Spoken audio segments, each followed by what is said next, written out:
Hey, every guy. Hey, hey, guys, I can talk. I've been in isolation too long. Every guy. I'm just speaking nonsense. Well, thanks for getting together for a podcast. We're going to do a crowdcast. We're going to do this live. And we're all kind of in what, day 30, day 60 of quarantine at this point? I'm losing count. Are you guys losing count? It doesn't matter anymore. It doesn't. Time is just a concept. Yeah, It's a flat circle. all of our hair is getting longer. Chris looks like what 80s mod rock band guitars do you look like now? Let's see. I'm gonna go with a like the rhythm guitarist in Rick Springfield's band. Okay. Wow, that's Not that I know who that is, but I just assume somebody's got the swoop. Also, I think it's looking more 90s than anything right now. I've got the big arcs coming down like an M. You need to do it down the middle, and then it's 90s. That's true. I do need a butt cut. Yeah, the butt cut. Yeah. The Limp Bizkit cut. Kid Rock. Yeah. All right, Kid Rock. We're going to start with your story first. You've been writing this past week about online grocery and the long wait list. I have to say, and I may mention this before, but my parents, for the first time ever, did online grocery delivery. They're in their late 70s, and I did this. They did it after I told my mom, "Don't go to Costco. Like, it's not a good idea for you to go to Costco. You're too old. You have a cough. Not a good idea." So they did it. So I can see why there's tons of wait lists for online grocery delivery. Yeah, no, there is a lot. So nobody wants to go to the store. People are being told not to go to the store, right? Unless you absolutely need to. I stopped going to the grocery store last month. So as a result, there's been a surge in demand for online grocery services. I think the last time I checked, the Bricks and Clicks did a study. It was up 31%. 31% of the U.S. households, 31% of U.S. households, I just wanted to repeat that for emphasis, had used e-commerce grocery shopping for the first time in March, right? Which is crazy because that number was at like 13% in August. So like that's a year's worth of growth, like in a matter of weeks. So as a result, all these systems are under a lot of stress and duress. I think we've all encountered this too. If you tried grocery shopping online, it's hard to get a slot, whether you're shopping through Instacart or Safeway. I can't even get a delivery time on my Safeway up here. Amazon has now, if you haven't been shopping on Amazon or Whole Foods e-commerce, well, you're going to have to wait. They're waitlisting people. You have to sign up and then they'll send you an invite. I was reading this morning that they're actually going to do like designated times for e-commerce shopping. ShopRite has created virtual wait rooms. So once you go to ShopRite in some areas, like you don't even get to shop yet. They're like, hey, you'll be on in whatever. And you have to wait sometimes more than an hour to actually do your grocery shopping. And then that only gets you to even just the shopping. Then you've got to get it, right? So there is delivery. We just talked about like finding slots with Instacart is really hard. And all these companies are hiring like hundreds of thousands of people to try and keep up. But you're definitely seeing like nobody expected this much usage this quickly. So it's been crazy. I will say, however, that I've been using Walmart here for like, I've sort of split up my groceries, my food shopping. So I've been getting meat through Crowd Cow, which has worked really well. They actually have really fast turnaround. They're sold out of a lot of stuff, but they have really fast turnaround. I don't know if it's a CSA technically, but like a farm box from Full Circle for vegetables. It looked like a farm threw up on my counter last week with the number of radishes and kale that I got. And then like a local company farm up here called Smith Brothers for milk on like just milk and other staples. And then Walmart for other kinds of things that come like, oh, I need hand soap or whatever. Anyway, so the point is that you can see just everybody's trying to keep up in any way they can. And I don't know, what have you guys been doing for grocery shopping? I mean, I gave up on the online shopping, to be honest. Like everything you just said, Chris, I don't know. It feels more overwhelming than putting a mask on, getting a pair of gloves, and just being really careful at the grocery store. I will say I bought some eggs from a random Amish stand that was up by the roadside the other day. I was driving by and, I haven't been able to find eggs at the grocery store. And I just saw this sign that said eggs from, from British farm down, about 30 miles. Just a guy on the corner with eggs. Yeah, pretty much. And, but, it's just, it kind of felt, it's like, okay, well, this is supporting local business and still getting my eggs. And, I'm not really sure if everybody would want to do that, but it seemed like a great idea at the time. So, yeah, I don't know. I just feel like, for like me, who's only buying stuff for really one person, and my grocery orders tend to be smaller, it's just not worth it to go through all the hoops to do online grocery. I can see how that would be different if you had like a family of 4 kids to feed, or you were, older and recommended not to leave the house. So I kind of think, maybe a little bit of a case-by-case basis. Yeah. Have your parents had luck with the online grocery shopping, Mike? And what are you doing? Like you and I are both in the same boat. We have families to feed. Yeah, I have been putting on a mask and gloves and heading to the grocery store, kind of like Jen, about once a week. The local business Costco here is pretty vacant. Like I could go in there. It's completely different than like a month ago where Costco just had these massive lines. So I just been doing that. I haven't really changed my behavior around online grocery. I've always gone Smith Brothers. So, but my parents, they seem to really like it. There was a few things that they said that they couldn't get. They do have my brother's girlfriend going to Costco for them. So they're using like different tactics for like Costco, but overall they found it works pretty well. And you've been just with abandon, Catherine, going to the grocery store. Just abandon, no mask, stuff. Licking stuff. Just live like that was you. That was you. Giants just putting stuff in your mouth. No, I have been going to the grocery store. I was never really, before this, a proponent of online grocery shopping for myself. Similar to Jen, it's just me. I like being able to cook what I want to cook when I want to cook and not having to worry about waiting. And since my closest grocery store is like a 10-minute walk, a Safeway, and there's never a line outside or anything, I just put on my mask, I go, I come back, wash stuff. And there haven't been too many things that have been horribly out.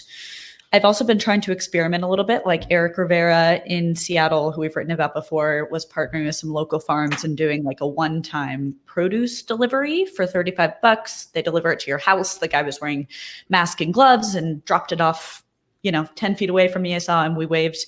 And so that was really nice. But one of the limiting factors is right now, all that's really being grown is like radishes and maybe some greens. So I was like, all right, I have enough radishes to last me like until my dying day. And then I still have to go to the grocery store for all the other stuff, So that's kind of a nice supplement. But if you want to be getting the staples, you got to go. And I've been waking up and trying to go early on weekends, like 7 as soon as they open. So yeah, similar to Jen, or I guess all of us, is sort of a piecemeal, a little bit of online stuff, a little bit of local stuff, a little bit of just dealing with the grocery store and hoping for the best. Yeah, I think what's interesting is just how quickly things have changed just in 30 days, right? Like not only has there been an influx of people now online grocery shopping, but the way like stores have one-way aisles now. I haven't been in, I've just written about them because don't leave my house anymore. You have these virtual waiting rooms, but even when I picked up groceries at Walmart yesterday, they almost doubled the number of pickup slots that were there just since the last week I was there. And they had all kinds of, we bought some tequila because we're stuck in the house. And they made me put last time I went and did that like 3 weeks ago, I had to sign for it, which made me sort of skeeved out just because I don't know who's been touching that machine or whatever. And the person's really close. But this time, like the guy was like, hey, I was all ready to do it. And he's like, roll up your window and put your driver's license against the window, against the glass. And that's how he checked to make sure that I was the right age to, purchase. Obviously, one look at me and you could tell this is an old man who has nothing better to do. But like there in real time, you can see all these institutions that have functioned the same way for decades, right? Like the store isn't changed at all. Right? Like maybe self-checkout, but other than that, but it's all happening in real time. It's crazy. Costco has always asked for the receipt, and they make it. You hand it to them, and they check it off. Now you just show it to them, and they just nod. Go ahead, Catherine. You talked to or you listened to and wrote about the session that Phil Lempert led during our virtual COVID summit last week, where he had a conversation with Peter Van Strock of Spud, and they've certainly made a ton of changes. And now they're no Walmart or Costco, but like they were certainly an online grocer, half online grocer. They do a lot of physical brick and mortar, but they've done some really quick changes in almost real time. Yeah, well, a lot of theirs, I think, one of their big business models was that they deliver all the food to you in a tote bag, and then the next time they come to deliver, they take that tote bag back. So they were all about sustainability, minimizing packaging waste. They had like reusable containers. Obviously now that is all, press pause for now because you can't do reusable stuff like that. So I think that seemed to be a bit disappointing to them because that's one of their core missions is reducing environmental impact, fighting climate change. So they can't do that right now, but they are able to provide people with an easy access point to some local food, which I think people really appreciate right now when they're tired of just what they can get from an online grocery store. If you can get some local mushrooms, that's really exciting and a great way to also support smaller businesses if you want to keep them around until after all of this is done. I also spoke to Peter this morning, and he was talking about all of the different safety protocols that they're putting in place in their warehouses, only letting, obviously, people who are certified in or out, masks, gloves, sanitization measures. And obviously, they've seen a huge spike in their e-commerce business, as has pretty much any business that's doing some online retail. So trying to keep up with that. And they are only in 4 areas of Canada. So as you say, Mike, they're not a Walmart, they're not an Amazon, but they are trying to ramp up as quickly as possible. And I also noticed going on their site the other day that they are currently only taking waitlist people. So they're kind of at capacity for the moment. I also thought it was interesting. He pointed to what was happening in France, where some grocery stores have basically gone to almost this just choices A, B, C, and D, where you basically get a box of food for the week for a family of 4. You could choose that, where they're not letting people into the grocery store. You just have this pre-assembled box. It reminds me of like here in the Northwest, where you go buy fireworks. You have the 5 or so fireworks packs. Like they're using the model for food. Like here's you get your sparklers, your green beans, and your ground bloom flowers. So I thought that was interesting that they're going to that model. I mean, we'll see. Is Spud doing that? Spud talked about doing that. So that they're already doing that in France. And based on the conversation he and Phil were having, he said that they're going to do something like that in the future. So right. Yeah, and I know they're doing things now with healthcare workers specifically, where they make these boxes that they're delivering either free or at cost to healthcare workers so that they don't have to come into a grocery store, worry about that. I think something like that makes sense for people. Like we are all saying it's so complicated to just wait for the online order and hope that they have what you want. And sometimes it's easier just to go and see what your actual options are. If you could just sign up for a box and be like, okay, I'm definitely getting my eggs, my milk, my flour, my spinach, whatever basic food groups are covered. I mean, I'd be open to doing that. It might not make sense for a single person, but if it's a lot of shelf-stable stuff, that just simplifies the process instead of having to be really piecemeal about sourcing your meat from one place and this from another. And that's how the food bank works at our church, right? Like you basically assemble these same bags that you give out to people every day. And while it's not a food bank, people are buying these. You're putting together a week's worth of protein and starch and et cetera, and just give it to people to buy. So I think it makes a lot of sense. I just want to go back to one thing Catherine said. I am choking the planet right now in packaging. Like it is like the Walmart pickup is ridiculous. They put like a plastic bag in every single thing gets its own like plastic bag. And I don't bring them into the house because I don't know where they've been, right? Like I could dunk them in bleach or something, but it's just, I had literally like 20 plastic bags in my trunk yesterday that I just wadded up and threw away. And it sucks. But like it sucks. But that's not the priority right now. You know? The planet thought it's getting a break with all these cars not on the road, but no, we're just gonna throw stuff packaging down its throat. Jamming plastic bags down into the sound. Hey Jen, you wrote a story this week about McDonald's laying off and backburnering their tech forward initiative for their restaurant of the future. I think that makes a lot of sense because they have other priorities. It's like they're like everyone, they're rapidly shifting their model because of COVID. Talk a little bit about what's happening there. Yeah. So they, I don't believe they've laid off people, but they did take they call it the experience of the future store. And they've been basically rolling out these remodels, or in some cases, brand new constructions of these McDonald's stores that are supposed to be really tech forward. Lots of self-order kiosks, pickup stations, special drive-throughs, et cetera, all the stuff we talk about with the restaurant industry nowadays. And they said last week they were basically just putting the brakes on that. Maybe not completely, but they had this pretty aggressive plan to remodel all their stores, and that's been slowed down mostly to save on capital expenditure, they said. And it's another example of just how the dining room shutdowns are impacting everybody, I think. I mean, I think the figure right now is restaurants are losing 80% in sales at the moment. McDonald's actually completely shut operations down in the UK. So that's delivery, takeout, drive-through, everything. And they've done that to about 50 stores here as well. So everybody's losing a lot of money, basically. And I think it's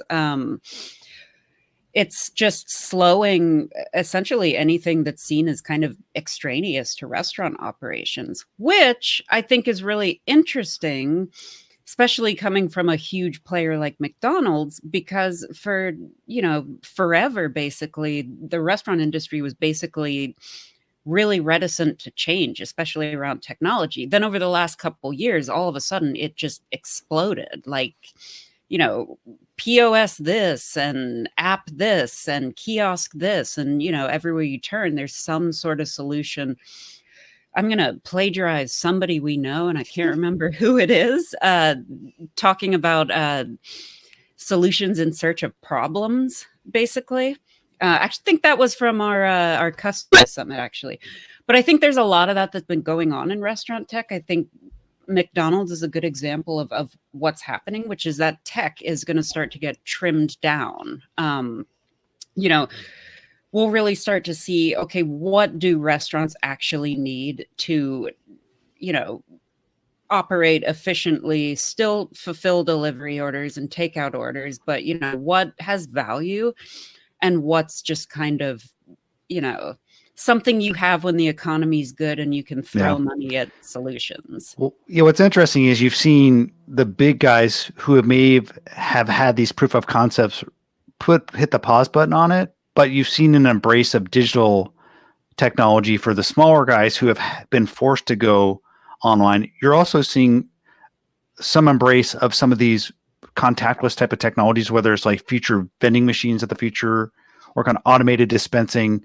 We've seen some of the guys like Chowbotics and Alberts see their business ramp up in places like first responder areas where people may want food in hospitals. And I think Glenn from Alberts talked about how they were in a restaurant or in a hospital and dispensing personalized shakes for people who are first responders. Yeah, not to spoil a report that I have coming up, but to tease the report. So the two things, one is, hospitals are going to have to build extra wings to accommodate all the automated food vending services that are now going to be buying for their business, right? Like hospitals were already a big part of Chowbotics' business plan, right? They had already been in a number of hospitals, I think in Louisiana and across the country, and they're ramping that up. But also, Mike, you just said like the contactless, like they're all accelerating their plans for contactless, whether that's, because they all have a touch screen, right? And nobody's going to want to touch a touch screen. So they're going to, ramping up the ability to order ahead with your phone, contactless payment, all those kinds of things. But and hospitals in particular, especially because before they were all going to go to airports, right? Like, oh, airports and universities. Well, guess what? I hate to break it to you, but like, universities, they'll be back in school next year, right? Hopefully, but who knows in what fashion. And airports, are being decimated. I mean, there'll still be opportunities there, but definitely everybody's focused on sort of hospitals right now. Yeah, certainly the quick pivots.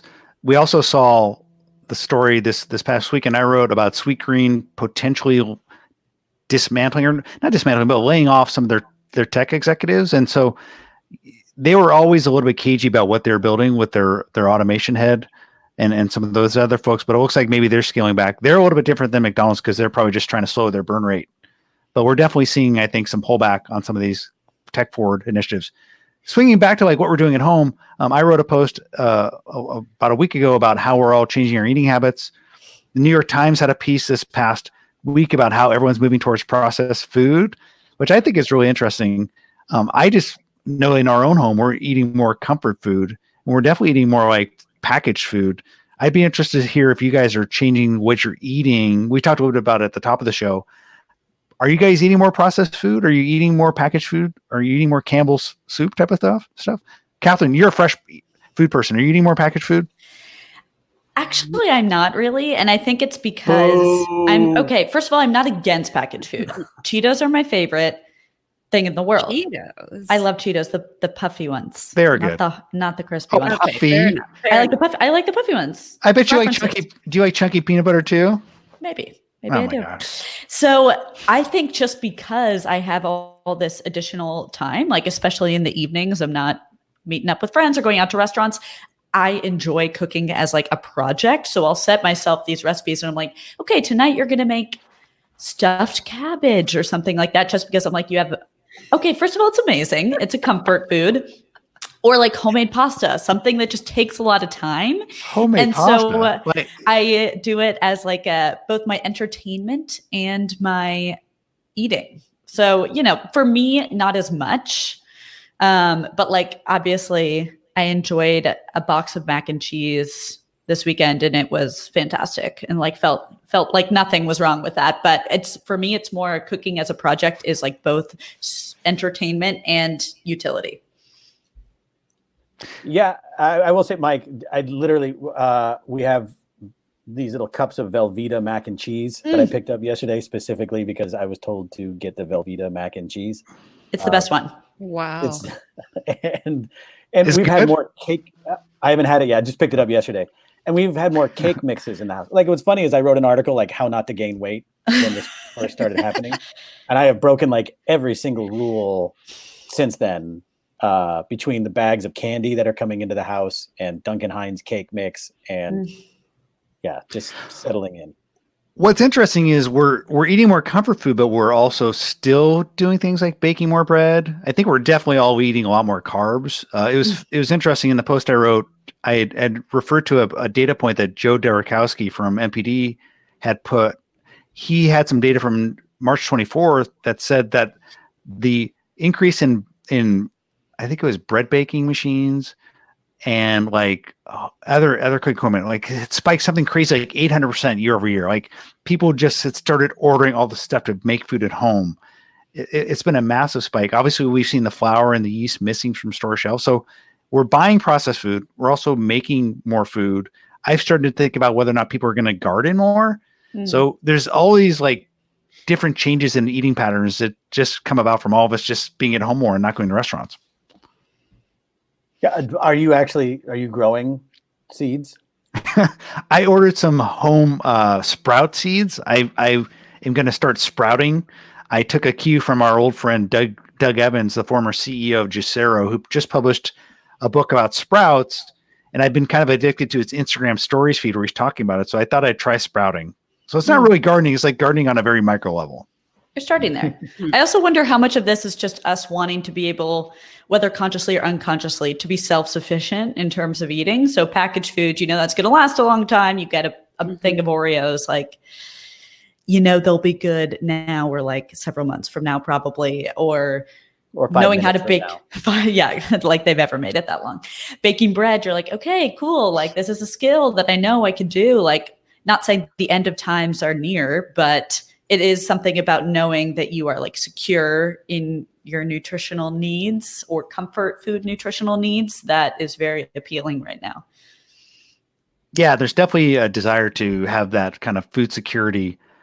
speaking of like food lasting a long time, this is just like a complete out of nowhere thought, but do you guys remember the whole Cosmic Crisp, like it'll last a year conversation? Yeah. Like I have two right now. I put one in my fridge and I just forgot about it. And I just found it, and it's from December, and it's holding up. One I had on just in shelf, like not in the fridge, completely with that. So like it definitely, you have to refrigerate it. Okay, that's good to know. They said like, they would last a year. There's the key things is that it doesn't brown when you cut it open as quickly as other apples do, by like a lot. Yeah. But then they also said it will last a year in storage, but they didn't define what storage meant. So I don't know if there's like refrigeration, at least I don't know if there's an optimal temperature for that. But so yeah, I think so. Catherine, you also put one aside, seeing if it's going to hold up. I did. Ironically, that CSA thing I got from Eric Rivera contained 2 Cosmic Crisp apples, which I think is just, they were like, we need something besides radishes. Here are 2 apples. So yeah, they're sitting out on my counter, and I'm kind of like, what do I do with you? Because they're giant. Like you couldn't eat one at once. So I should put them in the fridge. Maybe make some big. They're some big. apple They're not quite Land of the Lost big, but they're pretty big. They're pretty sizable. Speaking of changing eating habits, this is a little. She has no idea what you're talking about. Neither of these. She remembers the modern Land of the Lost with Will Ferrell, right? Do you remember the Will Ferrell Land of the Lost? No. No. You know, Jen, do you remember Land of the Lost from like the 70s? No. Sure.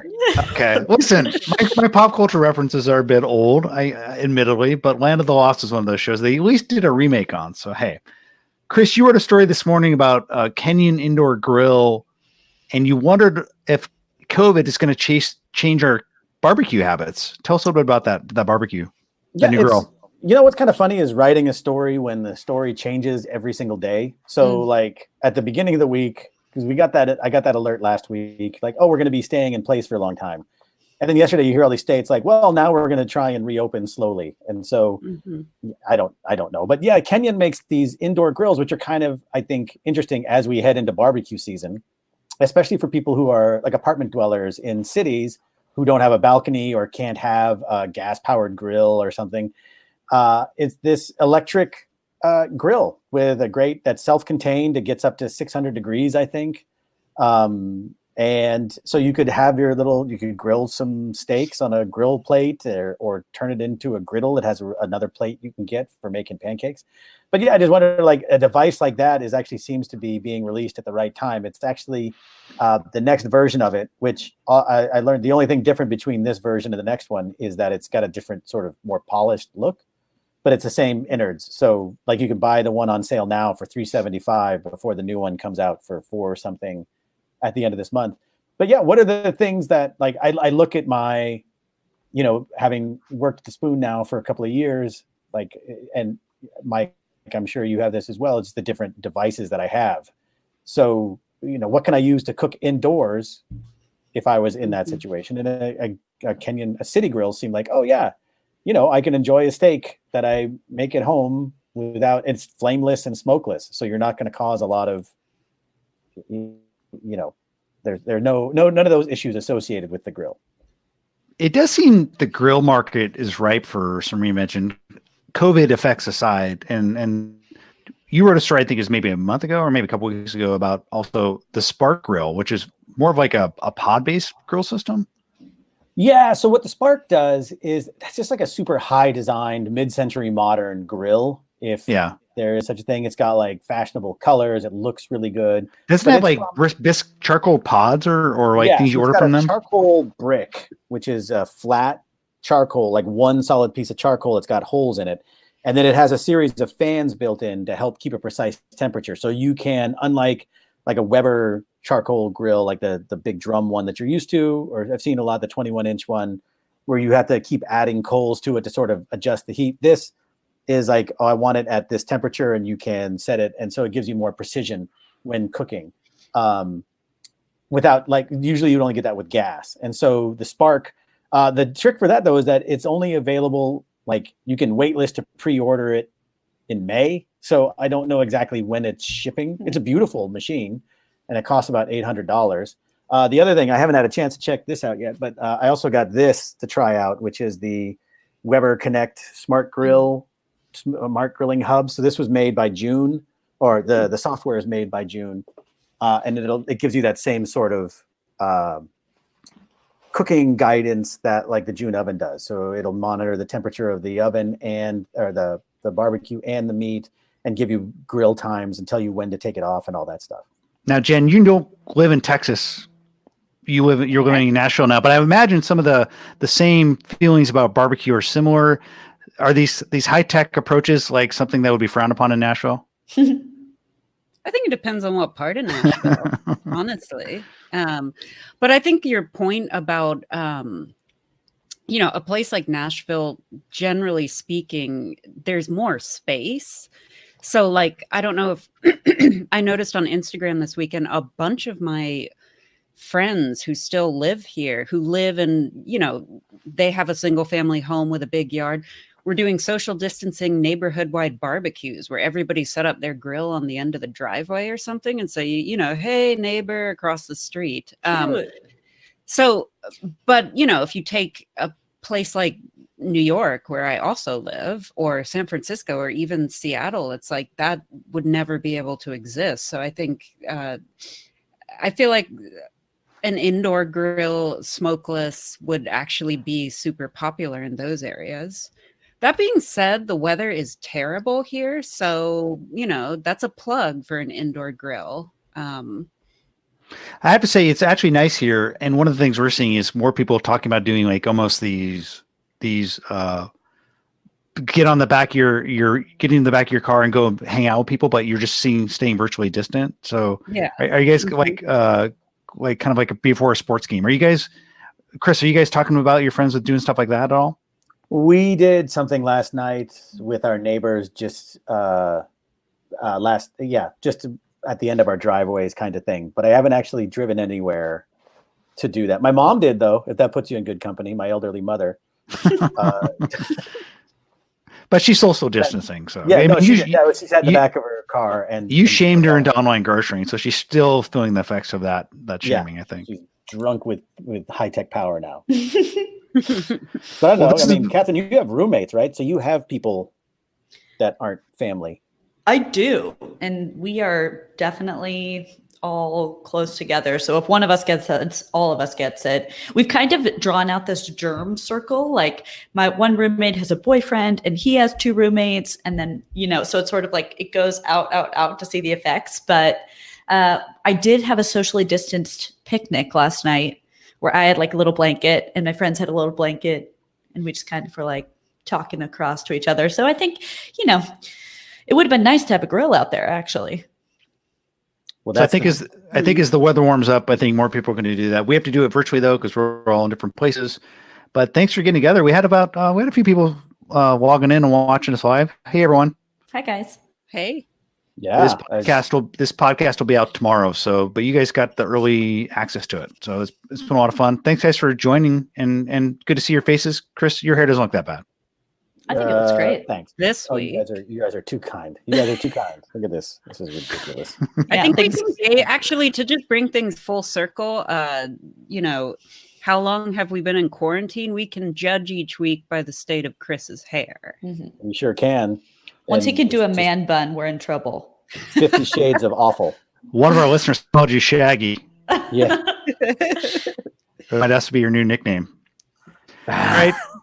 Jen, Catherine, Shaggy, thank you. And we'll talk to see you guys on the Slacks. Bye, everyone. All right. Bye. Yeah. Bye.